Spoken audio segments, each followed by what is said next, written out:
Holy Spirit breakthrough, umaapaw na tagumpay, lahat ng klase ng tagumpay na nakabase sa pangako ng Diyos ay dapat nararanasan everyday ng mga anak ng Diyos. Holy Spirit breakthrough over all your challenges, over all your problems. You will emerge victorious, triumphant. Everybody declare with absolute faith. Everybody say, our God is not dead. Jesus is alive. Jesus is Lord. Over the Philippines. Over Asia. Over America. Over Australia. Over Africa. Over Canada. Over Antarctica. Over Europe. Jesus Christ, the begotten Son of the living God,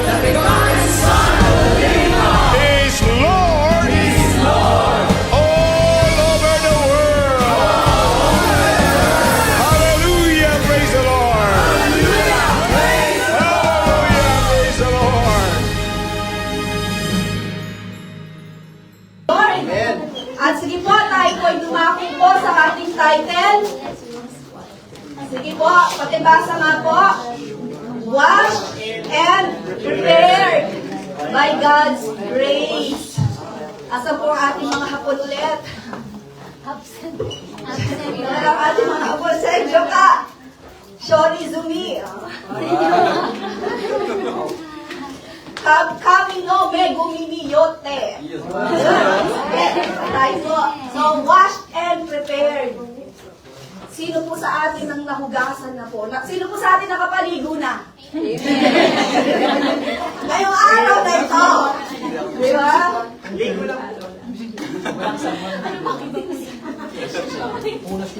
Unas lang po isip-isip. Di ba? Amen. Praise the Lord. So, bakit po kaya washed and prepared? Actually po, dahil, ano pong araw po next, this coming Saturday? Water baptism. Amen po ba? Excited po ba tayong lahat? Yes! Sino po sa atin ang magpapa-water baptize this Saturday? Praise the Lord. Sige po, huwag mo kaya. Para mga mahimay sa kikili. Ayun. So praise the Lord. And let's pray po na mas marami pa po na magpa-water baptize po. So actually, dahil this coming Saturday po ay water baptism, so kaya nasa heart ko po talaga ay ang ituturo po is about water baptism. So kaya washed. Amen po. Pero along the way na ako po ay nagpe-prepare ng teaching, lumiliko, lumilihis. Sabi ko, Lord, paano ba ilalagay sa baptism ang aking turo? So praise the Lord. At sa habag at biyaya ng Lord ay nabubuo po ang teaching at kaya po washed and prepared. Saan po tayo handa? Sino po sa atin ang laging handa? Sino po sa atin yung mga dating Boy Scout or Girl Scouts? Diba sabi, laging handa daw yung mga Boy Scouts and Girl Scouts. So, first year, second year, Girl Scout po ako kasi no choice po, sa curriculum po ng high school. Pero pagdating po ng third year, fourth year, nasa inyo po kung gusto mo po mag-CAT officer or kung gusto mo po magpatuloy pa rin ng Girl Scout. So, pagdating po ng third year, fourth year, hindi po ako naglaging handa. Doon po ako sa CAT. So, sige po, sabi po, washed and prepared. So, kailangan handa po tayo, mga kapatid. Ang tanong, saan? Dahil sabi po, sige po, balikan po natin ang ating key verse. So take note po, mayroong by God's grace. Kasi mahirap pong angkinin. Amen. Amen po, sa sarili natin. Na tayo ay hinugasan, na tayo ay handa, parang napakayabang. Amen po, pero sa habag, sa biyaya ng Diyos, sa biyaya ng ating Panginoon, lahat po tayo ay kinahabagan lamang. Amen? Kaya sabi po dyan, sige po, basahin po natin muli, Revelations chapter 7, verses 13 to 14 ng New International Version, 3, 2, 1, go! Then one of the elders asked me, these in white robes, who are they? And where did they come from? I answered, Sir, you know. And he said, these are they who have come out of the great tribulation. They have washed their robes and made them white in the blood of the Lamb. Ang tanong po, sino po? Sino po ang sabi po? Malinaw po, then one of the elders. Dahil alam po natin yung elders po dyan na tinutukoy ay 24 elders. Amen po? Ang sabi po, although ang sabi, yung 24 elders, merong 12 apostles and 12 tribes of Israel ang sinasabi. So, ang sabi po dyan, sino po ang tinatanong? Si John the Baptist? Kasi baptism po sa Saturday po, ano? Sino po? Ayun, John the Beloved. Ang sabi po, These in white robes, who are they? Sino ba to? Sino yung mga nakadamit ng puti at saan sila nanggaling? Si John the Beloved po, lahat ng mga nakikita niya, bago lahat sa paningin niya, tapos tatanungin siya ng elder. Di ba parang, ikaw ang nakakaalam. Di ba? Pero pag minsan, di ba, para, halimbawa, ikaw may alam ka. Pero yung katabi mo, alam mo naman na nagtataka yung mata niya, gusto niya magtanong, na hindi niya alam na allowed pala siyang magtanong. Di ba, pag minsan tayo na mismo magtatanong, pero actually alam natin ang sagot. Amen po? So, ganyan po yung senaryo. So, dahil amazed lahat, question kay John the Beloved, so inudyukan na siya ng isa sa mga elders, sino yung mga nakadamit ng puti. Sir, sabi niya, Sir, ikaw ang nakakaalam. So, ang sabi niya, sila yung mga nanggaling sa matinding kapighatian or yung tinatawag po na Great Tribulation. Ilang years po ang Great Tribulation? 7 years. Pero kung i-breakdown po natin siya, Tribulation, 3.5 years, and the Great Tribulation, another 3.5 years. Kaya in total, 7 years. Amen po. So sila yung mga nagtagumpay. At ang sabi, ito yung mga tao na hinugasan, na ang sabi, nilinis nila at pinaputi ang kanilang damit ng kordero ng Diyos. Amen po. So ano daw po ang kulay ng mga taong ito? Amen po. So ilan daw po? Anong kulay? Anong kulay po? Kulay puti. Amen po, kasi kung babasahin po natin sa Revelations chapter 7, ito po yung ang sabi, 144,000 sealed. Amen po. 12,000 from each 12 tribes of Israel. 12,000 times 12 tribes equals 144,000. Amen po. Although, ang sabi nga po, so, kung babasahin po natin yan, ang sabi nga po, may mga ibang mga religion na nag-aangkin na sila daw yung 144,000 na yan. Di ba? So, like mga bagong mga million po ang ating mga viewers, di ko nababanggitin. So, nung una, dahil maliit pa lang yung kanilang kongregasyon, so sila daw yung 144,000. And then, lumaki, lumagpas na sila ng 144,000, so nag-iba na ang kanilang doktrina. So, doon pa lang, makikita na natin agad. Pero ang sabi po, kung babasahin po natin ang commentary, yung tinutukoy po dyan ng 144,000, sila po ay galing pa rin po sa tribes ng Israel. Na hindi narumihan, hindi nadumisan, at sila po yung gagamitin mag-e-evangelize pagdating ng Great Tribulation. So, ibig sabihin, ano po? Isa din po sila sa mga naiwan. Amen po. Pero sila ang gagamitin ng Diyos para po mag-evangelize. Amen po. So, kaya dito po makikita po natin, ang sabi, ilan daw po yan, great multitude in white robes. Ang sabi po sa verse 9, after this, I looked, and there before me was a great multitude that no one could count. Wala daw po makapagbilang. From every nation, tribe, people, and language, standing before the throne and in front of the Lamb. Sino po yung Lamb? Ang Lord Jesus. They were wearing white robes and were holding palm branches in their hands. So parang medyo may picture po yan nung triumphal entrance po ng ating Panginoong Jesus sa Jerusalem bago po siya ipako sa krus. So yun po ay, di ba, may hawak pong mga palaspas. Ang mga tao, may hawak po silang mga palm trees. Amen po. So, ganun ang senaryong nakita po ni John the Beloved. At ngayon po, sige po, ano po ang ating next slide? So, Revelation, so kung papansinin po natin, ang Revelation chapter 7, yan po ay panahon po ng Great Tribulation. Amen po. So, pero, alam po natin, our God is a God of chances. Nagkakasala ka man ngayon, nabubuhay ka man sa kasalanan ngayon, pero muling dumating ang Lord. Siyempre, hindi ka makakarating, hindi ka kasama sa mga mararapture. Dahil ang sabi po ng salita ng Diyos, walang karumihan, walang kasalanan, makakapasok sa kaharian ng langit.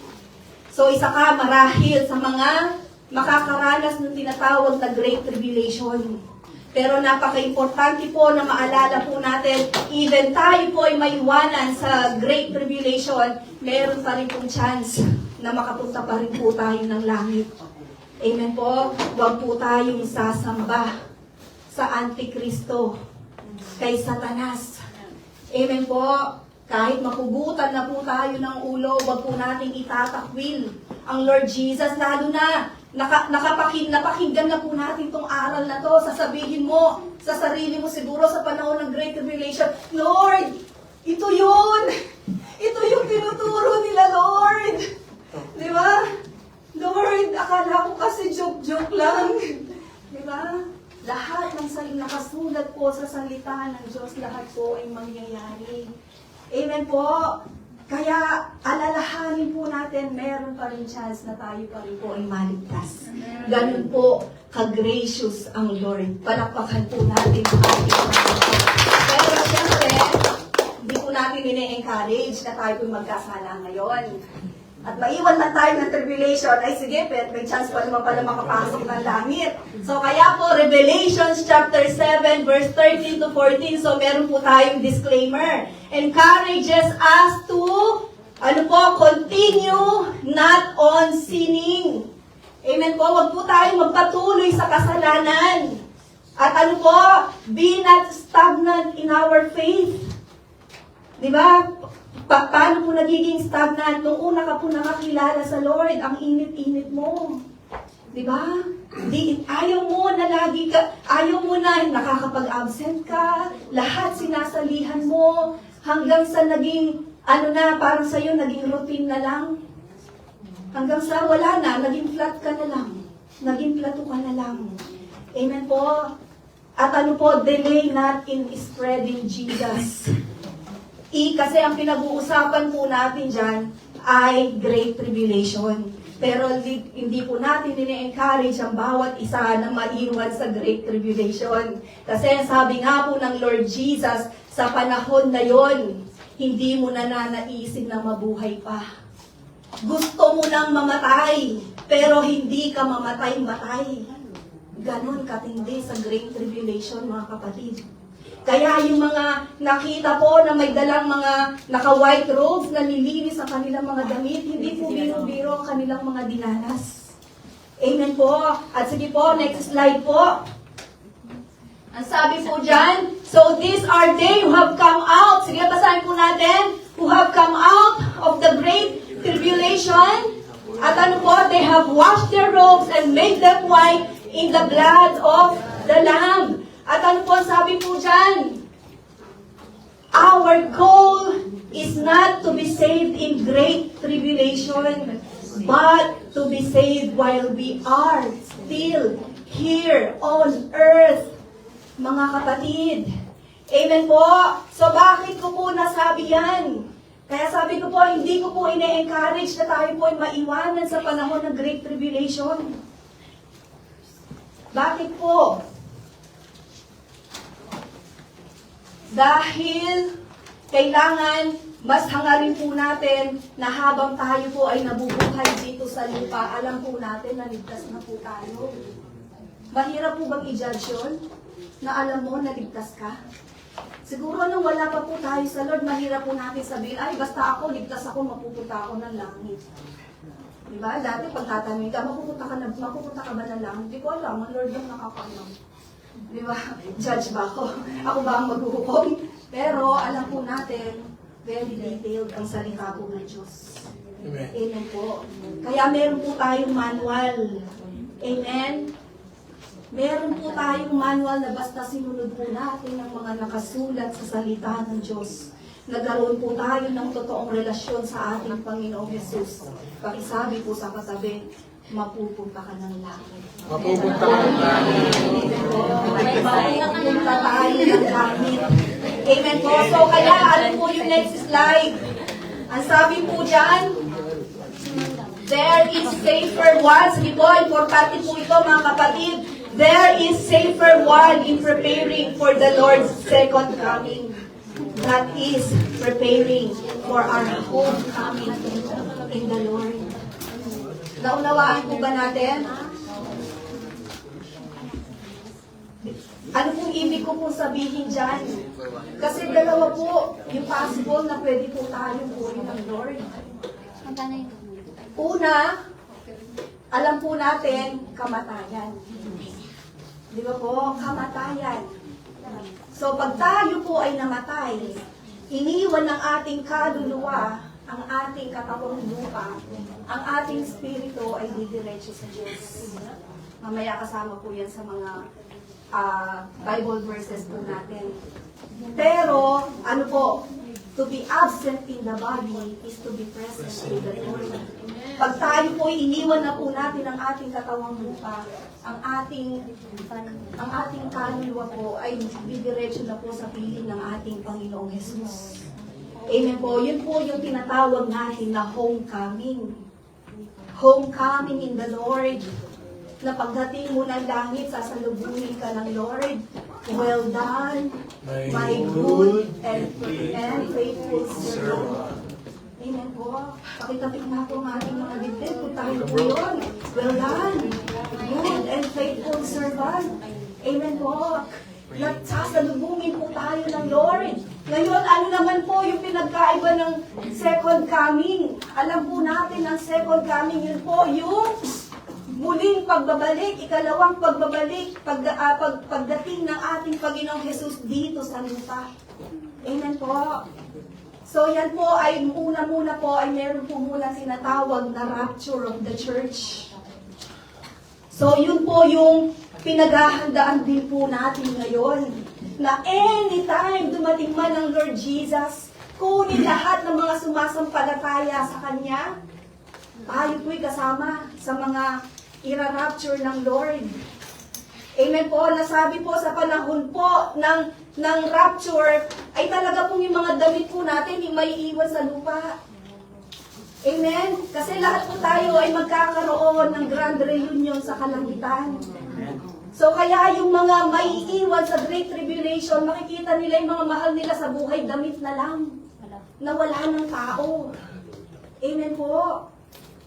Hala, nasa na si Mami? Nasa na si Daddy? Di ba? Baka mamaya maging Crispin Baltasar tayo. Di ba? Crispin! Ay, sisa pala yun. Crispin Baltasar, nasa na kayo? Di ba? Kasi naman, tinuturuan ka ni Mami, ni Daddy, di ka nakikinig. Amen po. So, kaya napaka-importante po mga kapatid. So, ngayon, bakit mas kailangan po? Why should we prepare more to our homecoming to the Lord than the Lord's second coming? Pareho po natin. Again, disclaimer. Pareho po natin kailangan paghandaan yan. Amen po ba? Pero bakit kaya mas kailangan po natin paghandaan yung ating homecoming sa ating Panginoon? Yung sasalubungin na tayo sa langit pag tayo po kinuha na ng Diyos. Number one, truth number 1. Ang sabi po dyan, we don't even know when is the Lord coming back. Hindi nga natin alam kung kailan muling babalik ang Lord Jesus. Amen po. Sige po, sabi po dyan. Sige po, Bible verse po tayo. Medyo mabilisan po tayo at maiksi po ang ating oras. Sabi po, 2 Peter chapter 3 verse 4, they will say, where is this coming he promised? Ever since our ancestors died, everything goes on as it has the beginning of the creation. Dahil ito po yung panahon na ang Lord Jesus, yung mga apostles po, talagang grabe na po yung mga persecutions na pinagdadaanan nila. Na yung mga iba sasabihin nila, asa na ang pinangako ng Panginoon ng kanyang muling pagbabalik? Dahil alam po natin ang Lord Jesus, more than 2,000 years ago, pa siya, unang dumating. Amen po. And then, after ng mga apostles, na isulat yung Book of Revelation, na sabi nga po, si John the Beloved, ang pinakahuli. Last apostles living, na hindi po namatay, dahil siya ay pinersecute, dahil siya ay pinatay, siya po ay namatay dahil sa katandaan. Pero, hindi po ibig sabihin nun, hindi pinagtangkaang patayin si John the Beloved. Dahil siya nga po yung apostles na nilublob sa kumukulong oil. Amen po. Na tinangka siyang patayin. Pero parang katulad lang po niya ni Daniel. Doon sa lions den, na hindi pinatay ng lion si Daniel.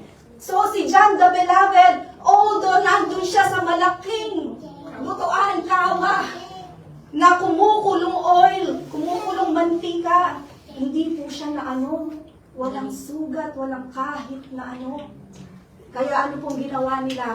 Hindi pala itong makapatay. Kaya ang ginawa, pinatapon siya sa island of Patmos. Kasi hindi siya mamatay-matay. Di ba? Na ang iniisip nila doon, unti-unti na siyang mamamatay.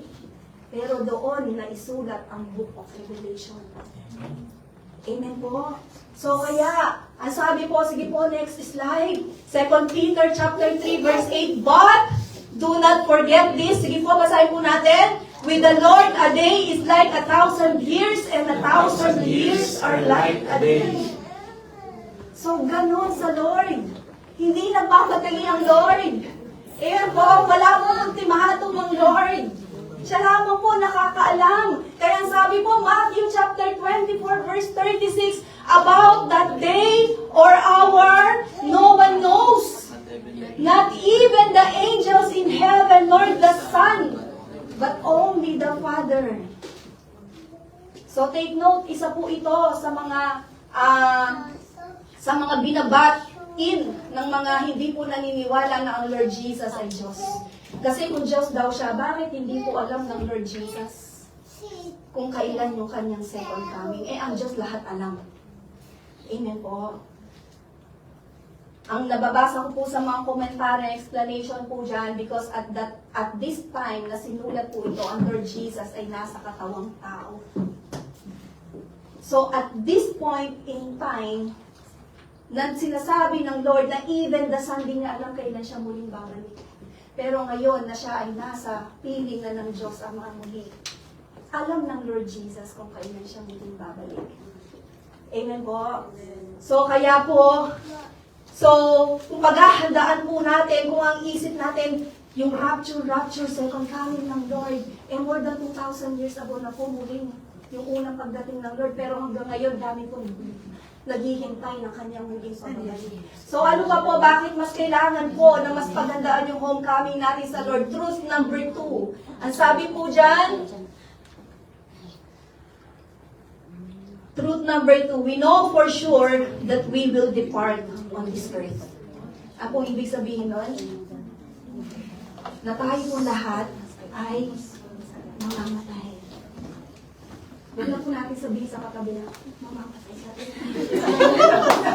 Huwag na po natin sabihin sa katabi, tayo po lahat ay mamamatay.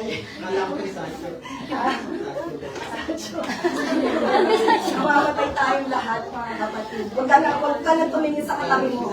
Ikaw lang mismo mamamatay ka rin. Amen po? Di ba? We know for sure. Tanong nga po ang katabi, alam mo ba? Alam mo ba na hindi tayo pwede kapunin ng Lord? Di ba? Lagi natin sinasabi yan. Bukas di mo alam, wala ka nang hininga. Bukas hindi mo alam, kukunin ka na pala ng Lord, di ka nagigisingin. Kasi tulog ka ng tulog. Joke lang po. Di ba? Sabi, hindi ko na nagigisingin. Mas maganda na po ang may gising kesa sa walang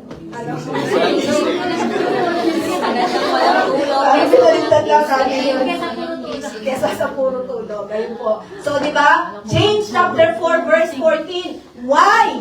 You do not even know. Sige po, basahin po natin. What will happen tomorrow? What is your life? You are a mist that appears for a little while and then vanishes.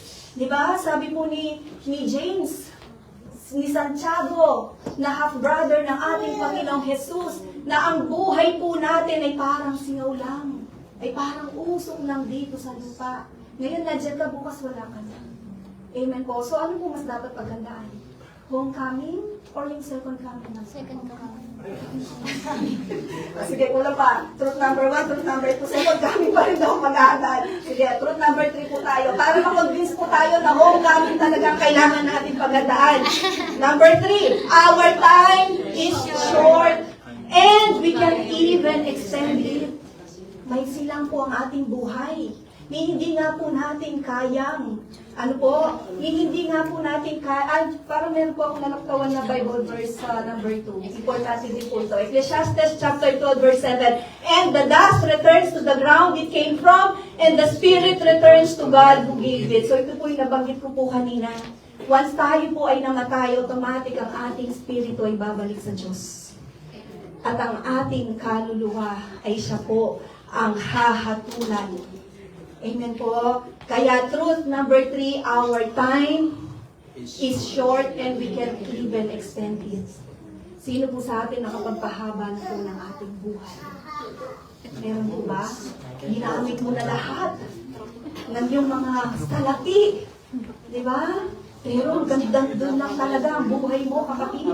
Dahil ang sabi po ng Job chapter 14 verse 1 and 5, sige po, basahin po natin lahat. Mortals, born of woman, are of few days and full of trouble. Verse 5, a person's days are determined, and you have decreed the number of his months and have set limits he cannot exceed.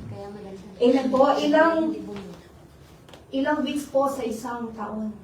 360 weeks. Sige, days ko na parang may tama. Isang taon ay katumbas ng 365 days. Ang isang taon po, ilang linggo? 48. Kasi may lima eh. Ilang linggo po?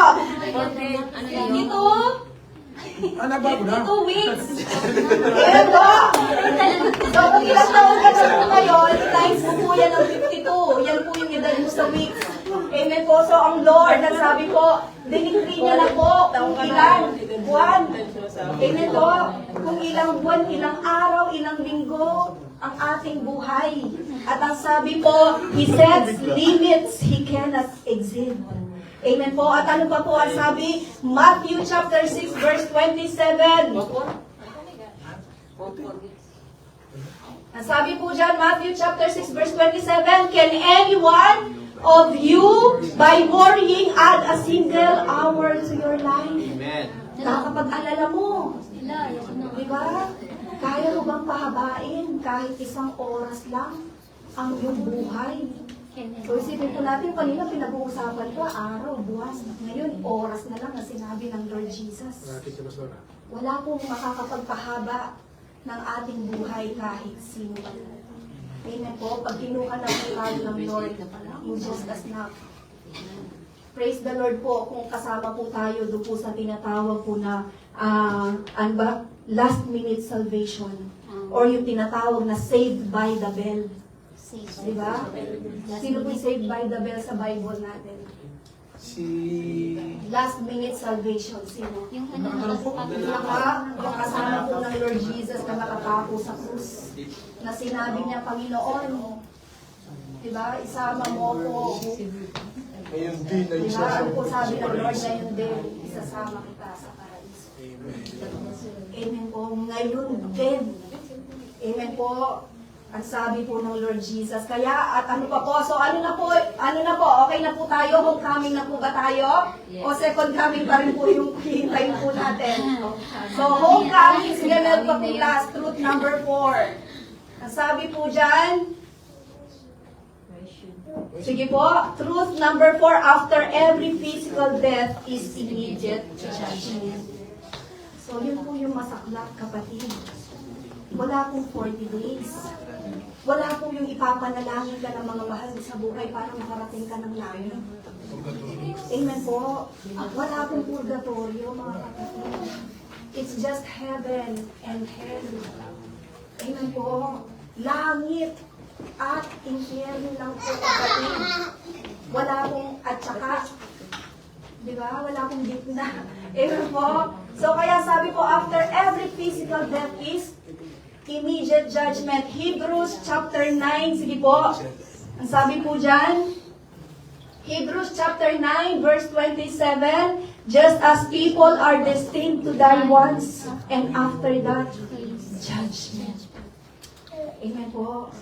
Sino po ang mainam po na example po ng ating Bible? Si Lazarus at ano po, yung rich man.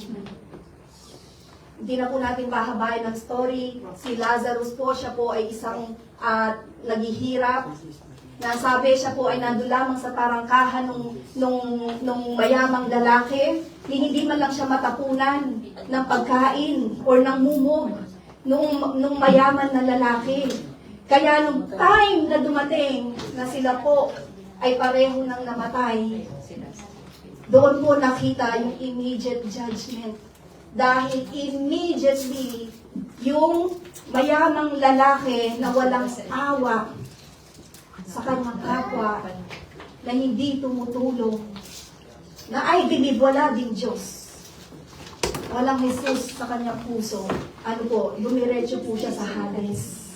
At yung pong rich at si Lazarus, na dahil sa sobrang paghihirap, wala na po siyang ibang inaasahan kundi ang Lord, kundi ang Diyos.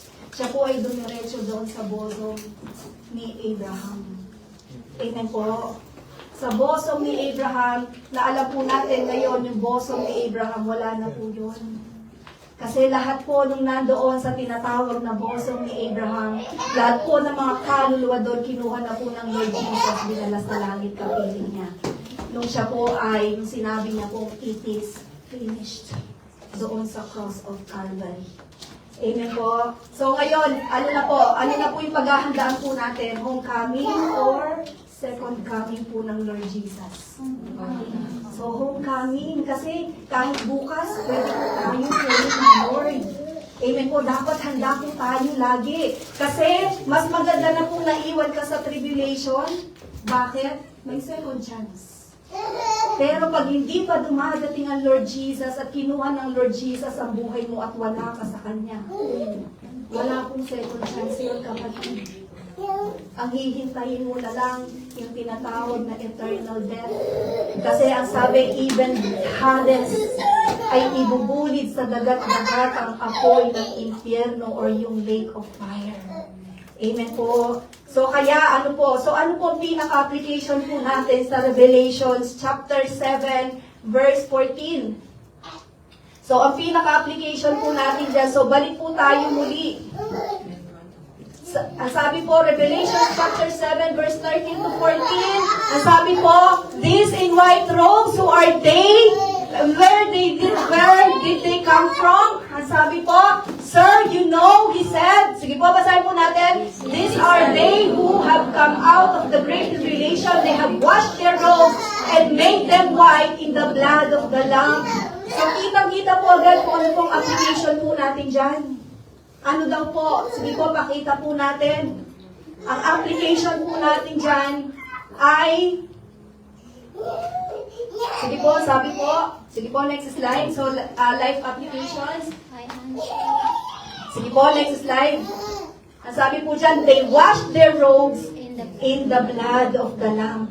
At ano pa po? They made their robes white in the blood of the Lamb. Ngayon, ano po ang ibig sabihin pag sinabi pong washed their robes in the blood of the Lamb? Dahil tayo pong lahat ay makasalanan. Pero nung tayo po ay kumilala sa ating Panginoon, hinawi po lahat ng Lord ang ating mga kasalanan. At ang sabi nga po, your sins I will remember no more. Wala pong malaki, walang maliit sa kasalanan natin. Hindi po tayo magpapayabangan kung sino po yung pinakamasama sa ating lahat. Amen po. Pero isa lang ang sigurado, malaki o maliit na kasalanan, pantay-pantay po tayo ngayon sa paningin ng Diyos.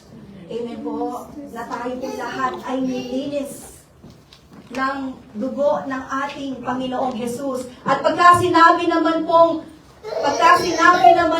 na they made their robes white in the blood of the Lamb, yan naman po yung wash their robes, yun po yung cleansing action. Yung pag sinabi pong they made them white, they made their robes white, of course wala pong iba makakapaglinis dyan kung hindi ang ating Panginoong Jesus. Yun po yung finished product po sa atin. Amen po. Doon po makikita yung purity, yung kung paano na po ba tayo nung tayo po ay nakakilala sa Lord. Amen po. So, ibig sabihin, when we say they made their robes white, nilinis ka di ba? Ngayon kung nilinis ka, andun na yon.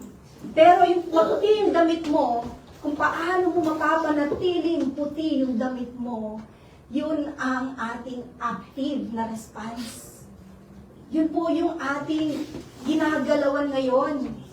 Pinipilit po natin na manatiling puti ang ating mga damit hanggang sa muling pagbabalik ng ating Panginoon.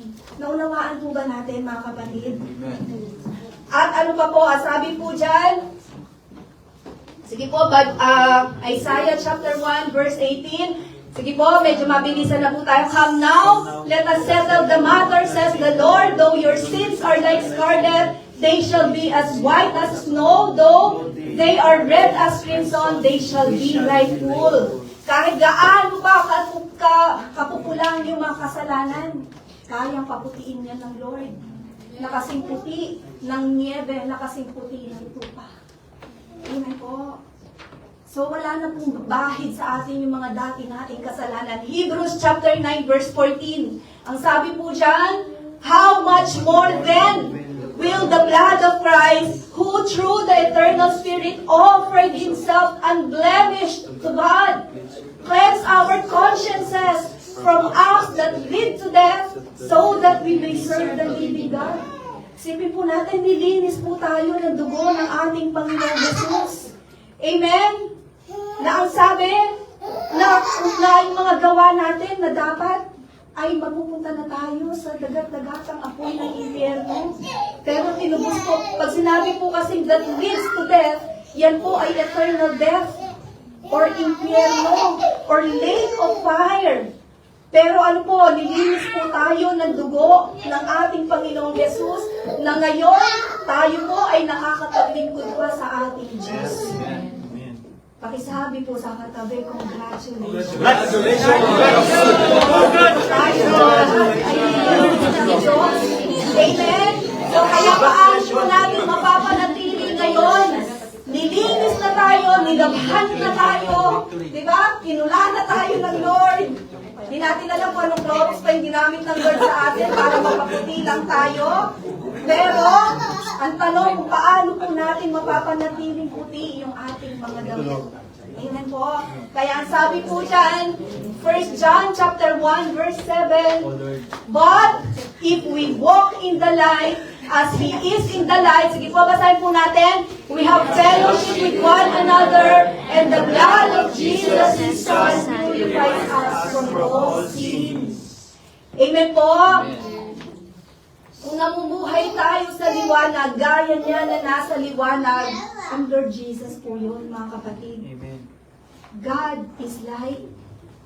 Hindi po natin pwedeng sabihin na tayo ay anak ng Diyos, pero nabubuhay naman po tayo sa kadiliman. Amen? Ang sabi po, tayo'y nagkakaisa at ang lahat ng ating kasalanan ay nililinis ng dugo ni Jesus na kanyang anak. Amen? Kaya napaka-importante din po, 1 John 1:9, if we confess our sins, He is just and faithful to forgive us from all our sins and from all our unrighteousness. Amen po.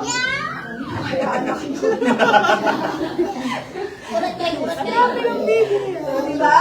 So, ang sabi po, so ngayon, paano po natin i-apply? So, ito na po ang ating application. Number 1, follow Jesus and ourselves. Sumunod tayo sa ating Panginoon Jesus at kalimutan natin ang ating sarili. Pag sinabing kalimutan, pag sinabing deny yourselves, hindi na po tayo yung nabubuhay ngayon. Amen po? Kaya sabi po, Luke chapter 9 verse 23. Then, He said to them all, sige po, basahin po natin lahat. Whoever wants to be my disciple must deny themselves and take up their cross daily and follow me. Amen po? Take up their cross and follow me. Dahil, lagi po natin kinakanta, ang buhay ng Kristiyano ay masayang tunay. Masayang tunay. Masayang tunay. Diba? Pero, tanong nga po, tanong nga po, tabi masaya ka ba? Masaya ka ba? Masaya? Diba? Kasi, ang totoo, tayo po ay nakakilala sa Lord, baka mas marami pa po tayo mga na-encounter na problema ngayon. Na pagsubok ngayon. Amen? Kasi, tayo po ay na kay Kristo na. At, yung mga pagsubok po na yan ay pagsubok po ng Diyos sa ating pananampalataya. Amen. Amen. Kaya po, sabi, Galatians chapter 2, verse 20. Ang sabi po, I have been crucified with Christ, and I no longer live, but Christ lives in me. The life I now live in the body, I live by faith in the Son of God who loved me and gave Himself for me. Pang-ulit nga po, I no longer live. I no longer live. But Christ lives in me. Hindi na po tayo ang nabubuhay ngayon. Hindi na ikaw. Yung dating konting nahuhulog ka na sa kasalanan, nahuhulog ka na sa temptation. Amen po. Pero ngayon kasi alam mo na Lord, napagdaanan ko na to, natuto kung paano ko ito tatakasan. Amen po. Huwag mo sasabihin, tukso ko na yung alam mo. Hindi ko na yung tukso sa'yo, kapatid. Ikaw po ang lumayo sa tukso. Amen po. Kasi ang tukso, yun talaga ang trabaho niya, ang tuksohin ka. Amen? Kaya huwag mong sabihin na, hindi, ngayon lang, bukas wala. Maya-maya mo, yung ngayon mo na yan, yung bukas wala yan, mas lalo ka pa nahulog sa patibong sa Amen po. Kaya wag po natin sabihin, tukso, layuan mo ko, hindi, ikaw ang lumayo sa tukso. Amen. Amen po ba? Tayo po ang tumayo sa salita ng Diyos. Amen po, palakpakan po natin. Sabi po dyan, endure all our tribulations. So, di ba? Yung Revelations chapter 7, yan po ay during tribulation na. Great tribulation. Pero actually, yung buhay po ba natin ngayon, tribulation na rin po ba? Diba? Parang nasa impyerno. Diba? Pag-isa sa mga diba? Sa mga pelikula. Diba? Yung bata po. Ay, bata. Diba? Endure all our tribulations. Kung dati, konting problema lang, agad kang bumibigay. parang sasabihin, pasan ko yung daigdig. Amen? Kasi ang liit ng tolerance mo. Pero ngayon na kay Kristo ka na at alam mo na ordinary lang pala, normal lang pala talaga yung mga problema. Hindi tayo excuse bilang mga Kristiyano. Mas lalo po sasabihin po natin, wala na. Manhid na ako sa mga problema na yan. Pinatatag na ako ng problema. Amen. Amen po. Sige po. Ano po? Ay,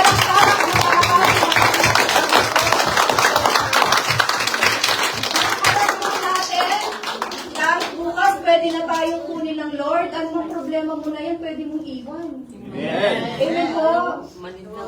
So, kaya kailangan po maging matatag po tayo, magkaroon po tayo ng mindset na lahat po ng mga bagay sa mundong ito ay temporary lang.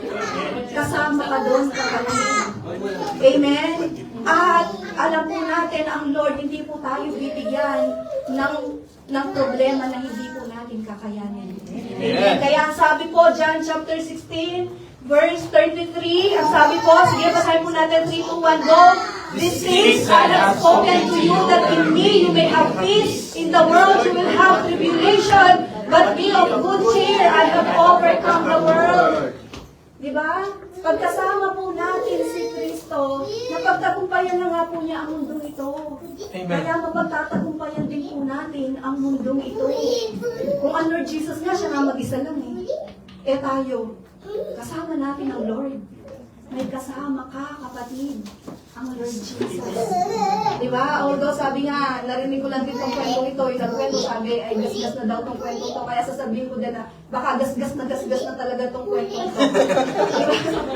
So dahil meron daw na sa dagat, sa dalampasigan, so punong-puno ng problema yung tao, nung nakita niya, na naglalakad.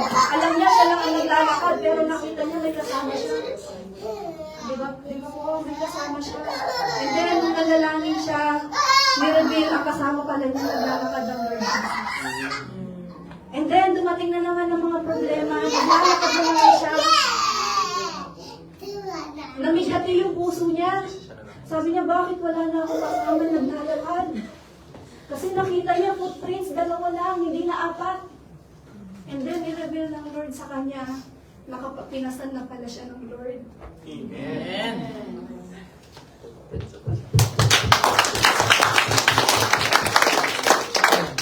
Kaya mga kapatid, anumang problema po natin, wala po tayong hindi kakayanin, basta tayo po ay na kay Kristo. Amen. Sabi po, James chapter 1 verses 2 to 3. Sige po, 3 to 1. Go. Consider it pure joy, my brothers and sisters. Whenever you face trials of many kinds, Because you know that the testing of your faith produces perseverance. Na ang sabi, consider it pure joy. Magalak tayo, wag po tayong parang pinagtakluban ng langit at lupa. Magalak tayo, Lord. Nalampasan ko ng daming problema, malalampasan ko ulit. Amen. Amen po, dahil sa bawat pagsubok po na nalalampasan natin ay may kaakibat po na reward pagdating po natin ng langit. Yes. Amen po, palampasan po Amen. natin. At hindi po po nalalapan po, ang sabi po, remain faithful until the end. Amen po. So yung mga nasa Book of Revelations chapter 7 na pinaputi ang kanilang mga damit, na natili silang tapat. Amen po, hanggang huli. So kaya tayo po remain faithful until the end. Matthew chapter 24 verse 13, but he who endures to the end shall be saved. Amen po, ang mananatiling tapat hanggang wakas ang siyang maliligtas. Amen. Amen po. Kaya ang sabi po, Revelations chapter 2 verse 10, ang sabi po dyan, sige po, basahin natin 3, 2, 1, go. Do not be afraid of what you are about to suffer. I tell you, the devil will put some of you in prison to test you, and you will suffer persecution for 10 days. Be faithful even to the point of death, dyan. And I will give you life as your victor's crown.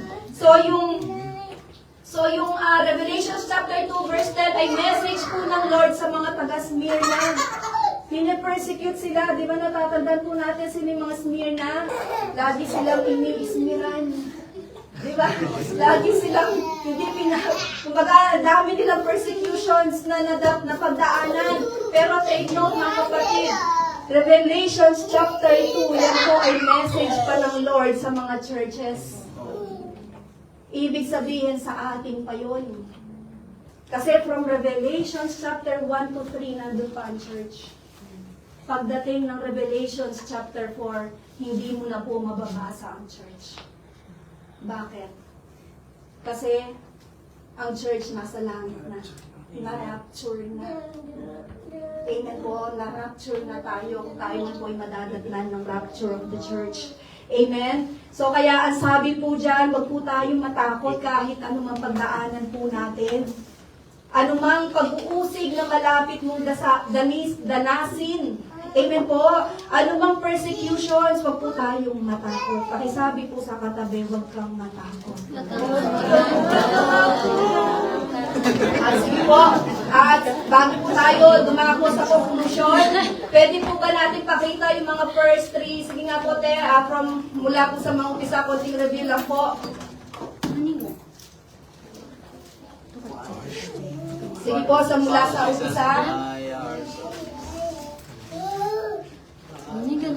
Bago po tayo dumako sa ating conclusion, yung Revelation chapter 17, verse 13 to 14 encourages us to, continue not on sinning. So, sige po, kung may pakita po natin yung kanina, continue not on sinning, be not stagnant in our faith, delay not in spreading Jesus.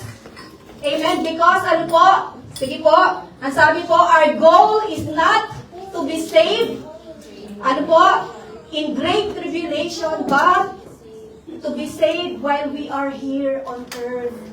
Amen po. At po yung next slide po niyan? Sige po, ang sabi po dyan. Sige, mabilis ang review lang po to. Sige po, nabasa na po natin. Well, next slide. Ang sabi po dyan, there is safer one in preparing for the Lord's second coming. That is preparing for our homecoming in the Lord.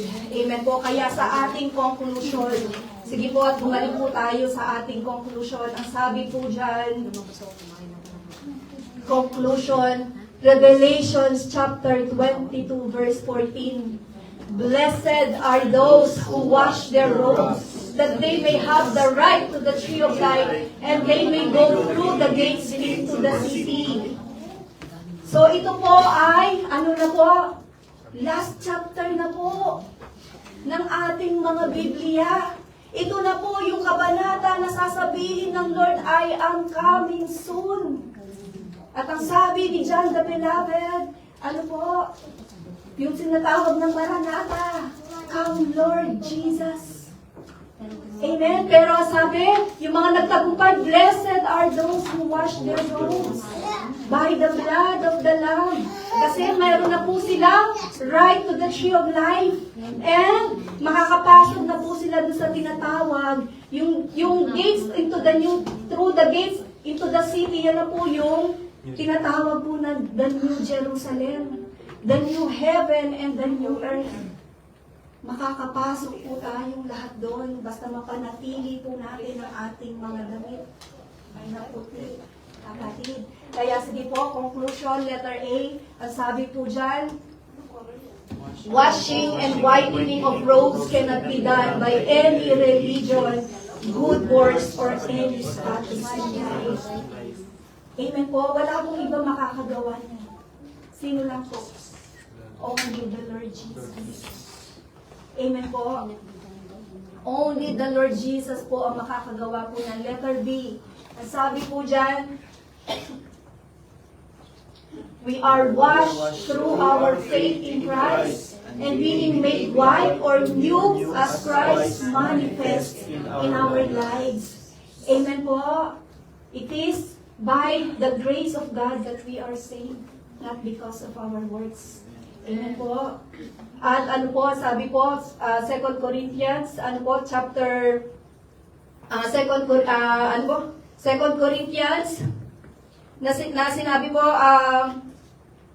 if anyone if anyone is in Christ, he is a new creation. Behold, the old has gone, the new has come. Tayo po ay mga bagong nilalang na. Amen po ba? 2 Corinthians chapter 5 verse 17. Amen po. Sige po, last one po, letter C. Ang sabi po dyan, we are washed and whitened while preparing for our eternal life in our homecoming to the Lord and or until the second coming of the Lord Jesus Christ. Amen po. Bakit po siya sinabing and or? Kasi kung madatnan pa po natin ang second coming, kung hindi na po natin madatnan, kinuha na po ng Lord ang buhay natin. Amen po. So, dapat po palang sa homecoming, ma-assure na po natin na meron po tayong eternal life. Sige po, palakpakan po natin.